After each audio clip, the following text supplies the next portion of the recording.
I think my son has autism. A mom of a patient of ours a few years back asked me this, and it really stopped me in my tracks because that is a very heavy question. This patient of ours was delayed in a couple of milestones. He wasn't making direct eye contact with anyone. He had some tone challenges, some motor milestone development issues and struggles, and postural challenges, and his movement and immune challenges were definitely obvious. So at 2 years old, he was very stuck in a certain stage of development, and mom was coming to us looking for more answers because she had tried everything the medical route and has done exactly what her pediatrician has told her and recommended, but he was still struggling, and she could tell something was not right with him. She was at a loss because she was doing a lot of therapies already, and she was just not really having a ton of improvement with him. We see this so often these days with moms in our office, wondering if all these little things are adding up to bigger issues for their kids because they're concerned about their future and how they're going to function as an adult in this already stressful society that we live in. So in this video, I'm going to walk you through the perfect storm. What happens to these kids? Why do they struggle? How are these little things? What are these little things? And how are they adding up to big things? And where are they starting in their life and in their development? I'm going to finish it off with how we can help these kids because there are answers out there for your child if you're noticing these struggles early. So a lot of times with the perfect storm of struggles, when kids are struggling big, we notice signs start to show up when they're at a socializing age. That's where we start to notice these red flags.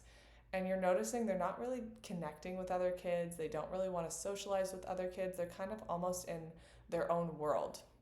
But the reality is, a lot of these struggles did not just show up at ages 2 or 3. That's when we start to notice it as a society. There's actually more struggles that they were experiencing earlier on. It started a long time ago in their development, but the red flags just weren't noticed, or they were ignored. So I'm sure you're thinking as a parent, what are the risk factors early on for these bigger diagnoses? This is key for you as a parent because you want to make sure that you're preventative. The first big stressor that we always see is birth trauma and stress early on. Was the birth induced? Did the stronger Pitocin contractions lead to needing an epidural for mom to manage those unnaturally strong contractions? Did the epidural cause any stalling of labor that might have led to vacuum extraction, forceps, or even a surgical birth? Did that birth process cause any tension that could have contributed to a poor latch for that baby early on? Them holding their head up from day one, which actually is a red flag to us as pediatric chiropractors. This means excess midline tension. Were they low tone? Were they high tone, high tension? Did they struggle with gassiness, constipation, reflux, or vomiting after birth?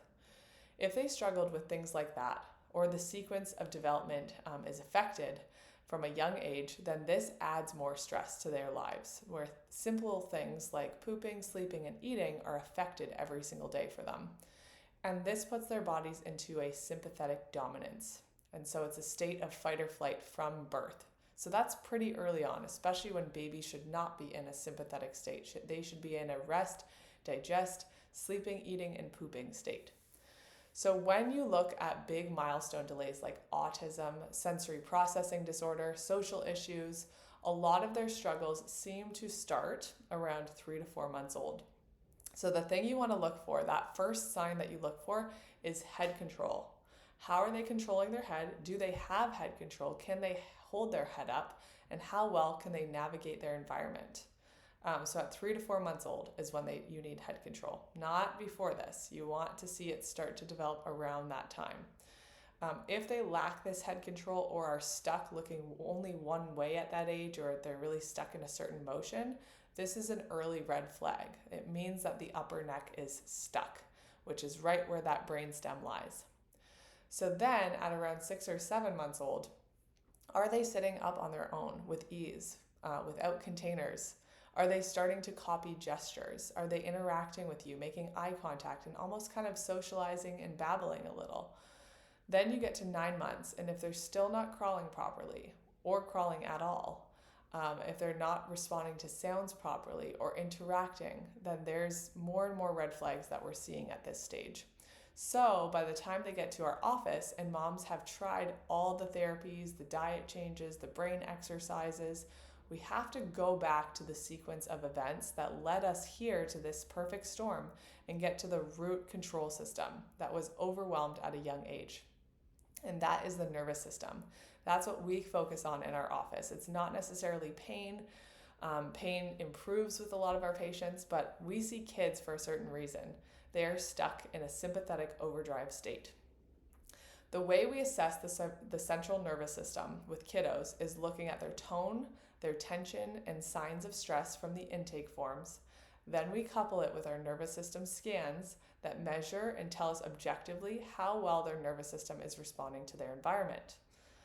If from birth the central nervous system is stuck up here, stuck in tension, and we see early signs like those latching issues, like I mentioned, constipation, colic, gassiness, torticollis, from this young age, these issues can compound into bigger issues later on.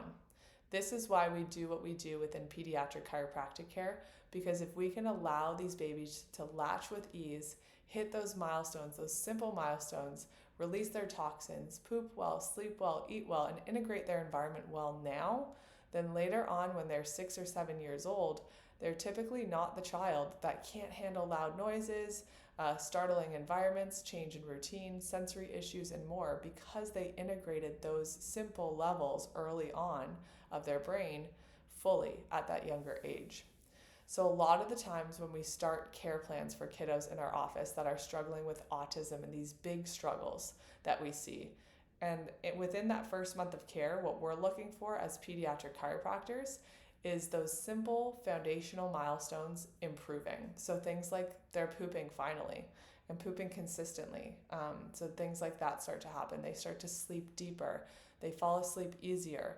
Their eating and digestion improves, their gut function improves. And so we know that their brains are moving backwards and integrating those primitive steps before they move forwards and heal the more complex brain functions.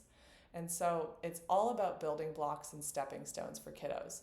You can't skip a bunch of steps. There's no secret pill or formula that's going to take your child from a state of autism and sensory struggles and major issues and challenges.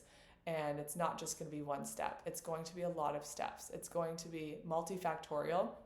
And in our office, we have that technology that will measure your child's nervous system and find the root issues of where they got stuck, when they got stuck. Was it birth? Have they been struggling with this for years?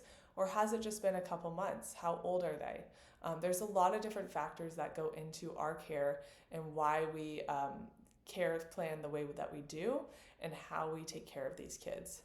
We use very gentle adjustments to help unwind their nervous system, get them back to a calmer state where these simple milestones are being hit, and then their brain can move forward and move on and heal and get to the next level for more complex challenges like socialization and speech, and then things that you do in school.